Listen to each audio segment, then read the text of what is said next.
Il y a des projets qu'on ne fait pas pour demain, ni pour l'année prochaine, mais pour plus tard, beaucoup plus tard. Des projets qu'on garde au fond de soi, comme une direction intérieure. Pas une fuite, pas un caprice, juste une évidence lente. Moi, ce projet, c'est l'Écosse. Je le dis tout de suite, je n'y suis jamais allé. Et pourtant, depuis quelque temps, l'idée revient encore et encore, pas comme un rêve touristique, pas comme un fantasme Instagram, mais comme une hypothèse de fin de vie, un endroit où plus tard je pourrais me poser, respirer et simplement vivre autrement. Je vis dans un monde saturé, saturé de bruit, saturé de mouvements, saturé de gens pressés, stressés, bruyants, les voitures, les trams, les foules, les klaxons, les vibrations permanentes, même le dimanche, même quand on se dit « aujourd'hui, ça va être calme ». Non, ça ne l'est jamais vraiment. Je suis autiste. Et même si je ne l'étais pas, je dirais la même chose. Cet environnement est objectivement agressif. Ce n'est pas une question de fragilité, c'est une question de saturation. Quand je suis allé en Irlande, j'ai ressenti quelque chose de différent. Pas parfait, pas magique, mais plus respirable. Moins de pression invisible, moins de densité humaine, moins de tension dans l'air. Et là, une idée a commencé à naître. Si l'Irlande m'a fait cet effet, alors l'Écosse, peut-être encore plus.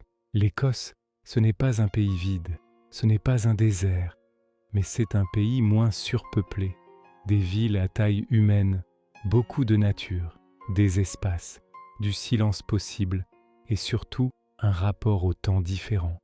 Je ne parle pas d'aller vivre dans une capitale, ni à Édimbourg ni ailleurs. Je ne veux pas reproduire ce que je fuis déjà. L'idée serait plutôt une petite ville écossaise, pas un village isolé, pas une métropole. Un endroit où il y a des soins, des transports possibles, des commerces, mais sans la pression constante. Ce projet, je ne le situe pas maintenant, ni à 35 ans, ni à 40, plutôt après 50 ans, peut-être après 60, quand les priorités changent, quand on n'a plus besoin de prouver, quand on n'est plus obligé de correspondre à quoi que ce soit. Il y a aussi des contraintes réelles, je ne les nie pas. La langue par exemple. Mon anglais est basique, je le lis mieux que je ne le parle, mais ça s'apprend, surtout quand on a le temps et quand on ne cherche pas la performance. Il y a la question de l'argent, la monnaie différente, les démarches. Rien d'impossible, juste administratif et plus simple avec de l'aide. Il y a aussi un autre facteur, plus délicat, ma mère. Tant qu'elle est là, ce projet restera dans un coin de ma tête, pas par manque d'amour, mais parce que je sais que ça provoquerait un choc, une incompréhension, un conflit inutile. Je sais aussi qu'un jour, quoi qu'on fasse, on traverse le deuil. Et je sais que ce jour-là, il y aura beaucoup à gérer, émotionnellement, matériellement. Je ne me fais aucune illusion, mais justement, ce projet d'Écosse, je le vois aussi comme un après. Après le bruit, après l'accumulation, après le trop-plein. Un endroit où je pourrais vivre plus léger, moins encombré, moins attaché aux objets, plus proche de l'essentiel. Je n'idéalise pas l'Écosse, je sais qu'il pleut, je sais qu'il fait froid, je sais que ce n'est pas un pays facile, mais je préfère le calme à l'agitation, la pluie au vacarme, le silence au stress permanent.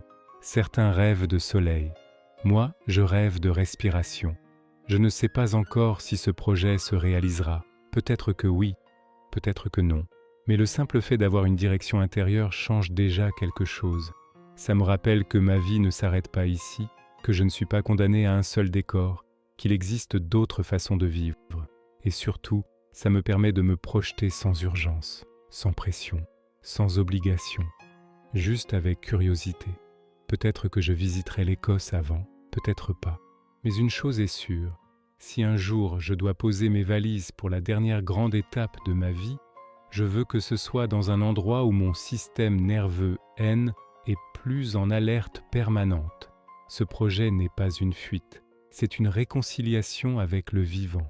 Et si toi aussi tu te reconnais dans ça, si tu ressens que le monde actuel est trop bruyant, trop rapide, trop dense, alors sache une chose, ce n'est pas toi le problème, Parfois, c'est juste l'environnement qui n'est plus fait pour nous. Merci de m'avoir écouté et n'hésitez pas à partager vos propres réflexions dans les commentaires.